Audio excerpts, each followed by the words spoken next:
trees so people can start getting an idea on just how much is actually changing. So Dean, if you want to come on over. We're going to go to ZENURIK. Last Devstream we did Unaru, and we will go back there today. But for ZENURIK, we're going to talk about how it's changing. So if you have played the ZENURIK Focus School, one of the more popular reasons to do it is because it has great energy regen, which we're keeping, and I want to explain how that's going to work. A lot of this is new, and some of it is familiar for the things that we felt worked thematically for each school.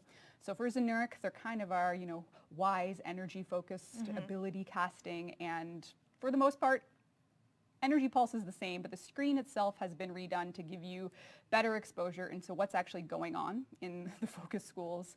All waybounds will be listed here for your convenience so you can better understand what they are.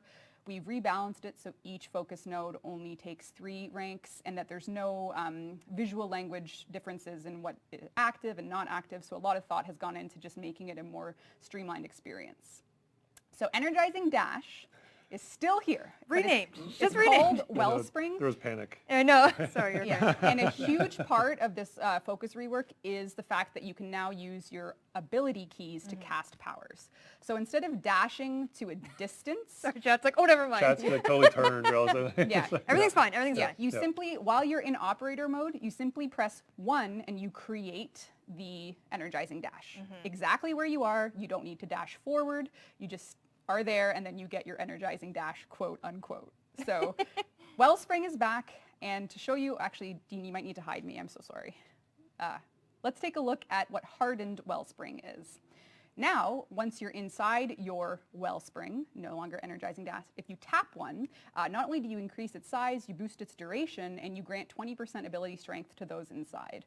So technically it's being buffed in terms of the gameplay potential for this loop. So if you are ZENURIK, you can go into your operator, cast 1, and then you can tap inside again and you can get yourself a buff to those inside.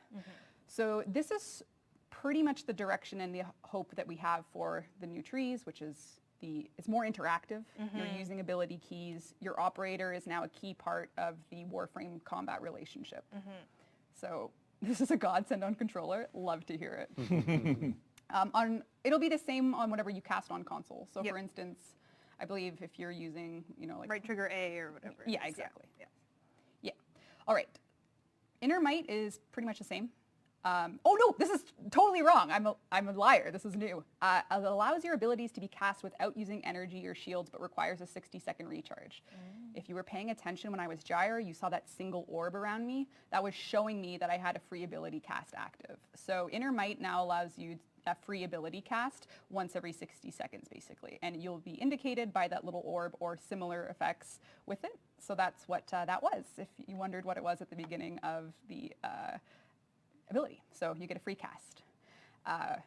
Disarming Sling, this is going to be new terminology to learn.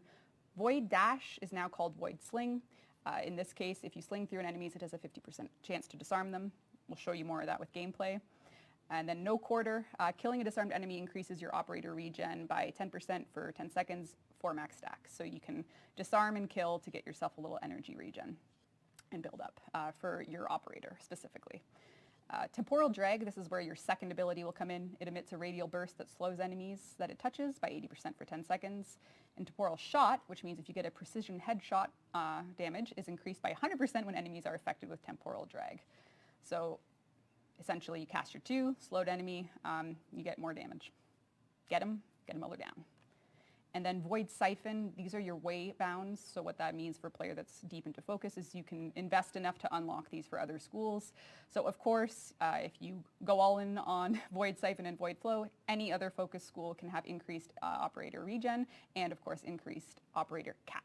So, and those two are unchanged. They are the same as they were. Yeah, so you'll be getting your way bounds. So chat, this is where we are with ZENURIK. It's a lot. It's a lot. It's a lot to learn.